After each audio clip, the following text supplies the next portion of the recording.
Alright, up next, we have Rear Window, one of Alfred Hitchcock's finest films, a masterpiece.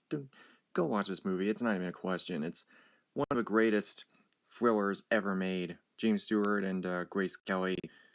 Such an iconic film, a masterpiece. I don't even have to explain anything, just go watch it. But we walked in Dragon. So, if you ever wanted to see what the Walt Disney Studios was like when they actually cared about what they were making, well, here you go. This is how they did it. So, yeah, it's not very much of a movie as much as like a behind the scenes documentary. And when we actually get to the Reluctant Dragon part of the movie, it's fine. It's okay. Reptilicus. Oh, yes. I saw this for Halloween recently, and I have to say it's actually not bad. A Danish monster movie, which is actually kind of interesting now that I think about it. So yeah, I mean, look at this. It doesn't even need to hide it. It knows exactly. It knows what it is. um, but yeah, it's good. It's a Danish monster movie, so it works. The Rescuers. I think a lot of people don't like this one for some reason, and they instead prefer Rescuers Down Under, which I've never seen that one, but I think a lot of people don't really understand this one. It's much slower paced than some of Disney's other works.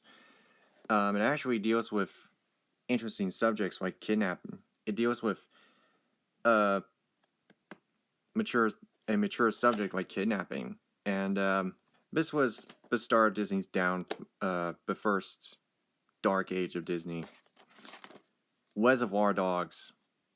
I've seen most of Quentin Tarantino's movies, except for this and Pulp Fiction. Yeah. I also didn't see Jackie Brown, but yeah, I heard like really good things about this one. One of Quentin Tarantino's finest films. I just haven't gotten around to it. I believe it's a bunch of criminals who they're like in this bunk like garage of sorts. That's all I know about it. The Revenant. Oh yes, this is amazing. Leonardo DiCaprio's Oscar-winning performance as Hugh Grass, who was attacked by a bear, abandoned by his men. And yeah, this is one of those revenge films that I don't like revenge films, but this is one of the better ones. Mainly because of the fact that it has a lot of underlying themes. And also the fact that it was partially a true story. Leonardo DiCaprio, Tom Hardy, the cinematography's gorgeous. Definitely worthy of being seen on a big screen. And the direction by Alejandro Inarritu is incredible. Reversal of Fortune, never saw that one. Revolutionary Road, one of my favorite films. I just rewatched this recently, and I appreciate this film more than I did when I originally saw it. In order to understand this movie, you have to understand the context of the 1950s.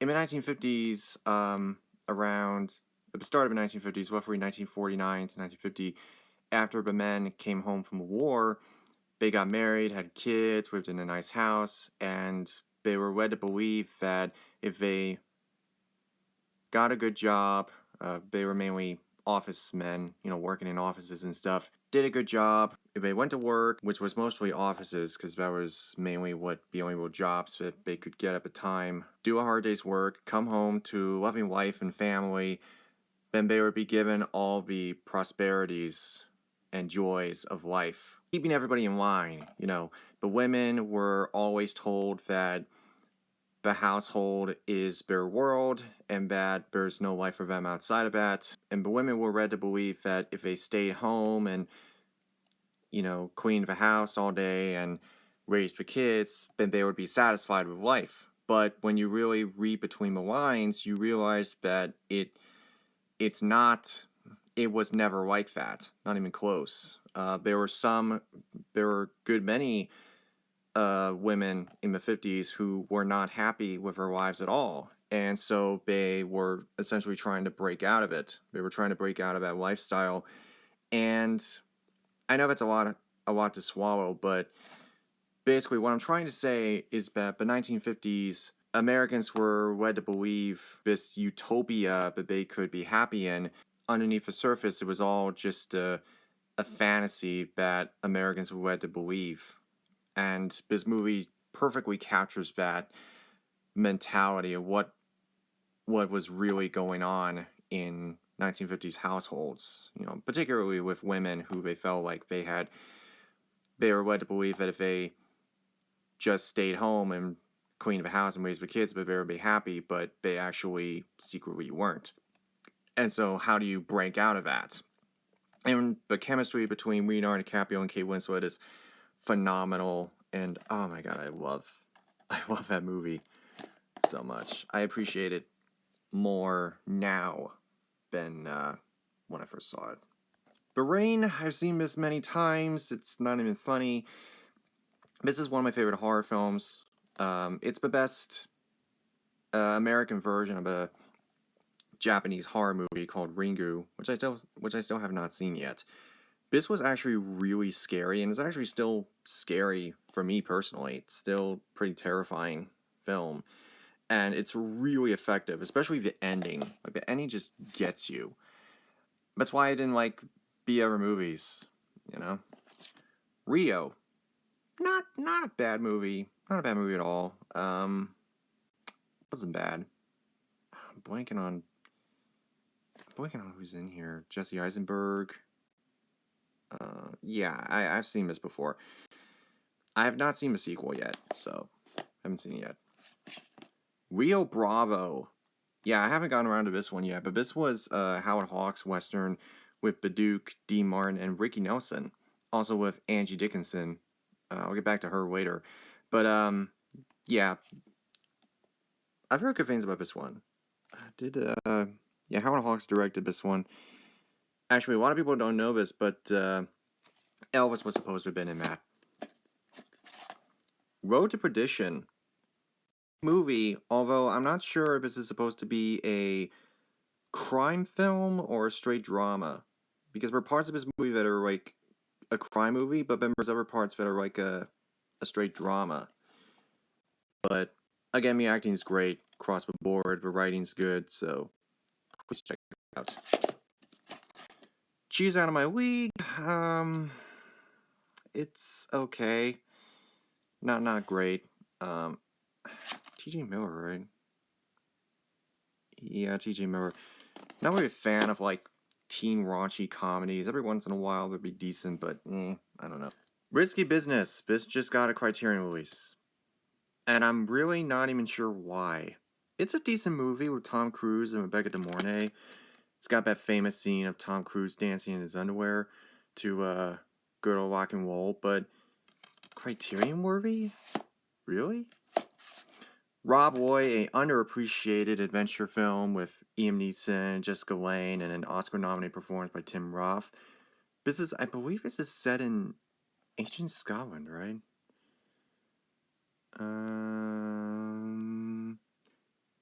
The Scotland Highlands, yeah.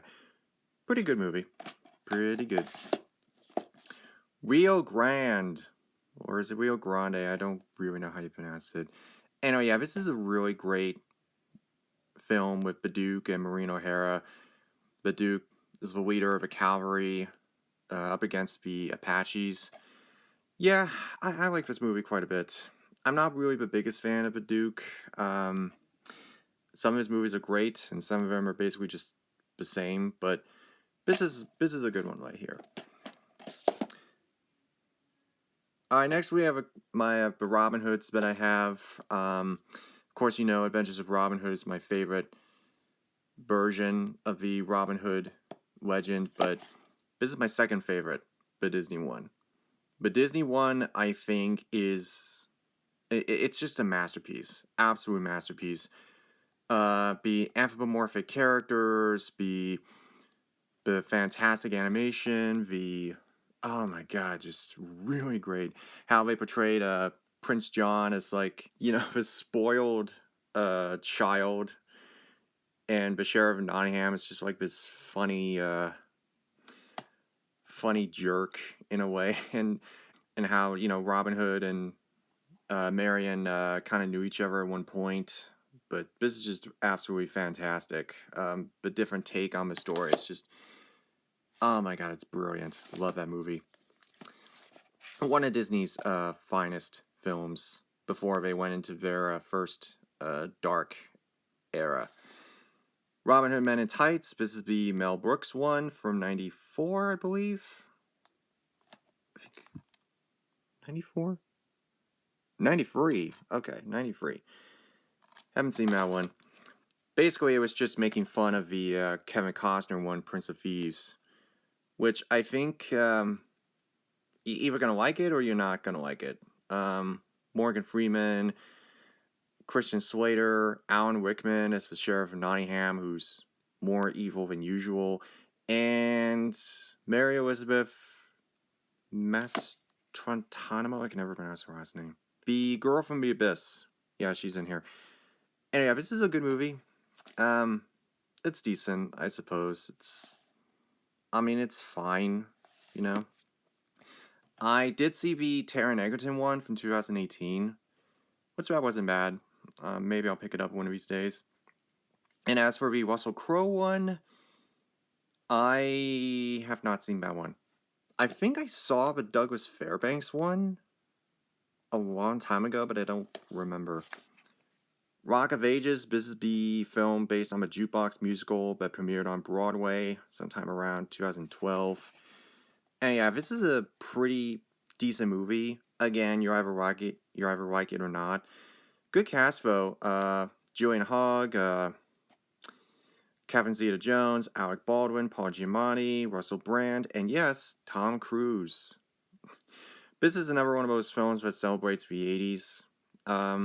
A lot of great 80s tracks are in here, so it's good. Good cheesy fun for what it is. Rocky. Yes, I have Rocky. Best Picture winner in 1976.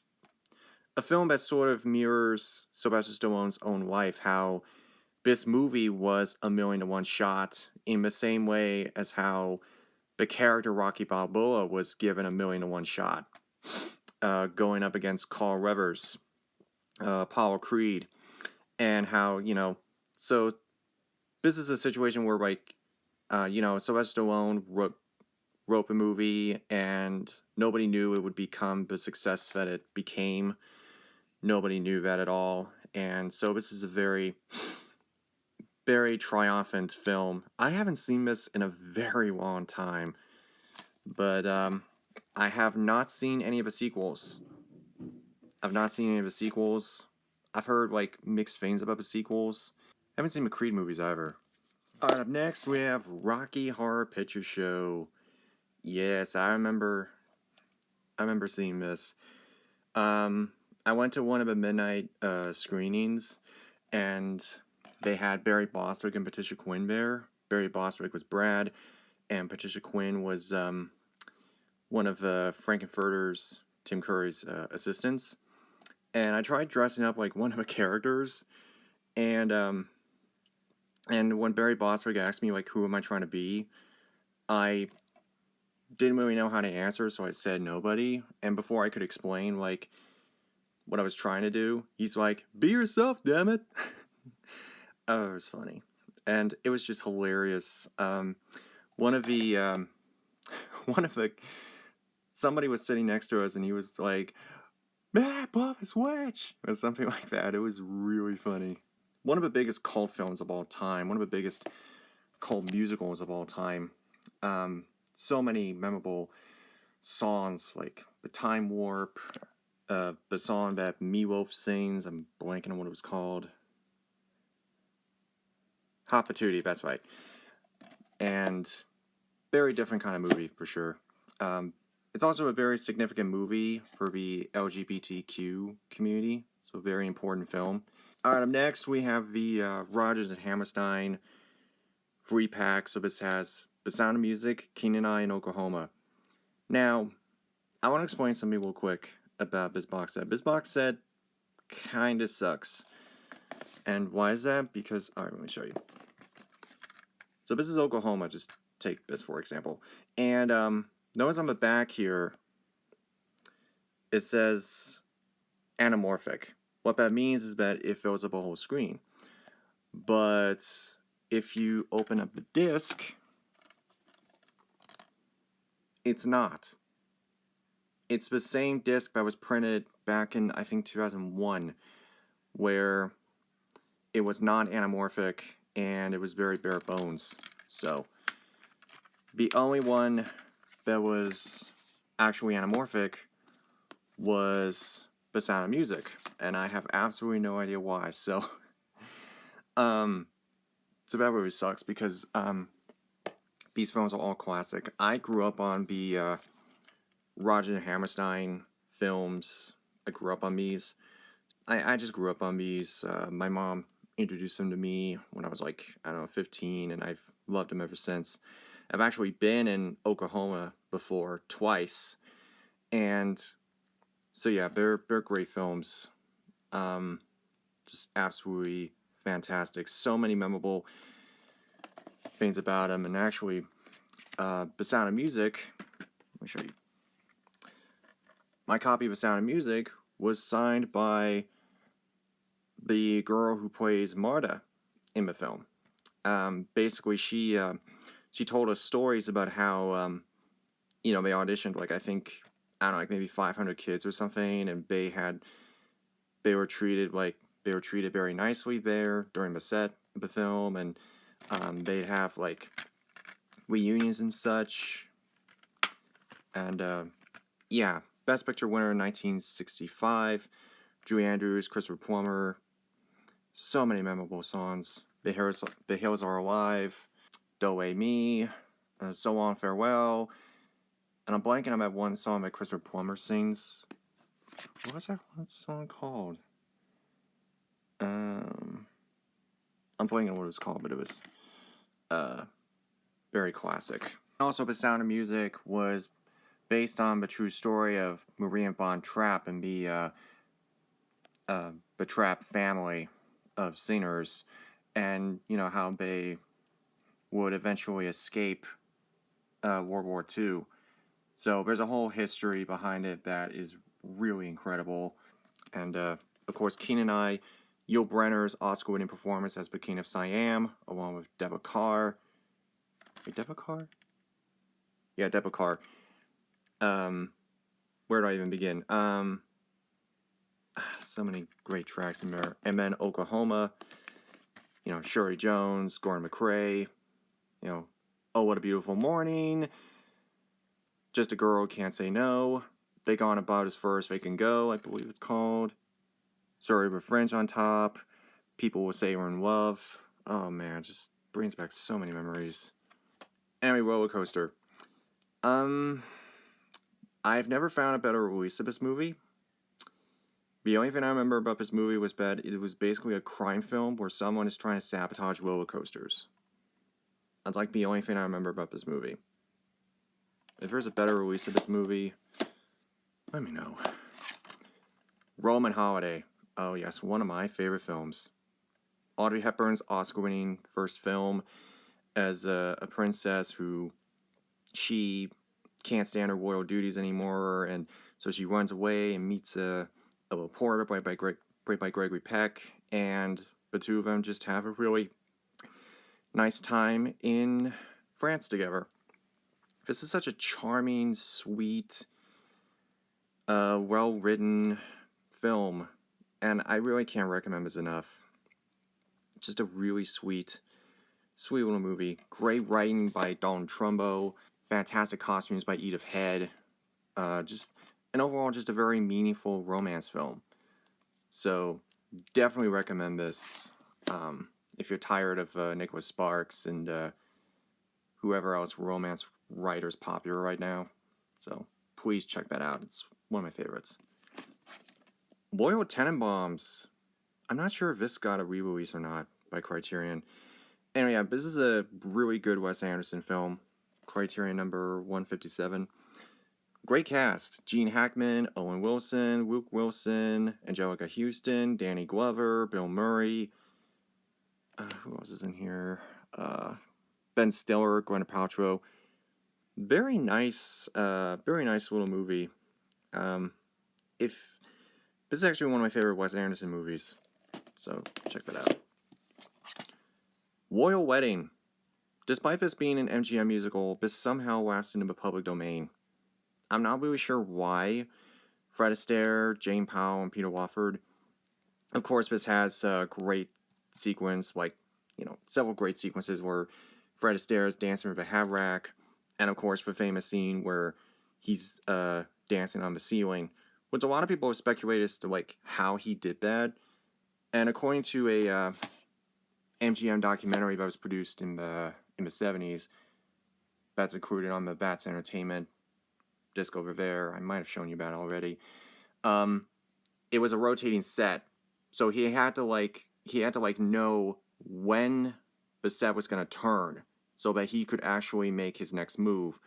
So everything was all he had to memorize when the set would tilt, when the set would move, and he had to figure out exactly how to do it. And the camera was basically situated in one spot, so it was a combination of things that ended up working spectacularly well. Rogue. Another one of these Killer Croc movies. This time set in Australia. Is it Australia? Yeah. Directed by the same guy who did Wolf Creek. I've actually never seen Wolf Creek. But, yeah. I like those kind of movies. Room. Another one of my favorite films. Brie Larson won an Oscar for portraying a mom. She and her son were kidnapped and locked in this room for, I don't know, maybe 5 years, and finally they escape, but now they have to try and recover. It's a really wonderful, great story. It's just great. I love this movie. Great performances, great writing, just a really nice film overall. No, this is not to be confused with The Room, the Tommy Wiseau movie. Not to be confused with that. Roman J. Israel Esquire. It's okay. With Denzel Washington and Colin Farrell. It was alright. I don't know much to say about that one. Rope. Ooh, yes. One of Alfred Hitchcock's finest. Again, I need to clean up my Hitchcock collection. Anyway, this movie, this was actually modeled after an actual crime that took place. People don't know that, but it's true.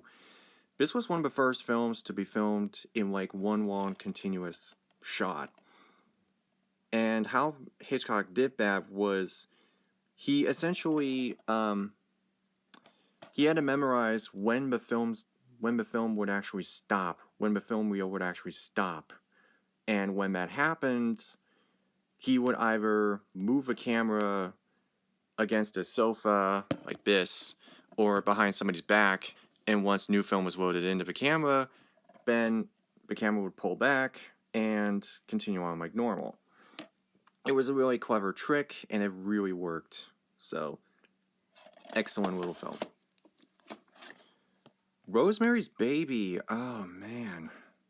I haven't seen this in a long time. Mia Farrow and an Oscar-winning performance by Ruth Gordon. I'm trying to think. Directed by William Pulaski. Yeah. It's been so long since I've seen this, but I remember the ending. I don't want to give it away, just in case. I don't want to give it away, just in case anybody has not seen this. This is a movie you need to see going into it blind. If you know what happens in the movie, then it kind of spoils it for you a little bit. Go into it blind, and you'll enjoy it a lot better. Rudy. I'm not a fan of dreamer storylines. I mean, yes, I'm a dreamer myself, but a lot of the dreamer storylines begin and end the same. Oh, I want to do this, but everybody's stay in your lane, and then he has to prove himself worthy, yada, yada, yada. It's we know this.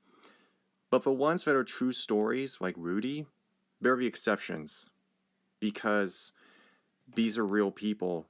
This is Rudy Rudibaker, who wanted to play for Notre Dame football. And yeah, this is just great. Sean Astin's performance is great in this. And yeah, I like that one. The Rose. Ben Miller playing a Janis Joplin type character with Frederick Forrest. It's good from what I remember. I haven't seen this in a long time, though. Yeah, I haven't seen it in a long time. Next we have the Rush Hour films. I only have the first two. Jackie Chan and Chris Tucker. Great chemistry between the two of them. So it's kind of like Lethal Weapon in a way, but more of an emphasis on martial arts and action. So it's like a combination of martial arts and action. Just really great pair between the two of them. So definitely check that out. And then Rush Hour 2, which for some reason I like this one more than the first. I'm not sure why, but I just do. It's just, the action is more, energetic, the comedy's a little better, and overall I think the story and pacing is a little better,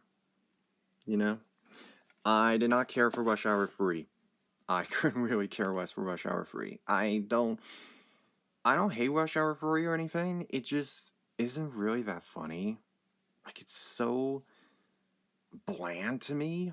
Like, the comedy doesn't work, the story's okay. I'll pick it up anyway.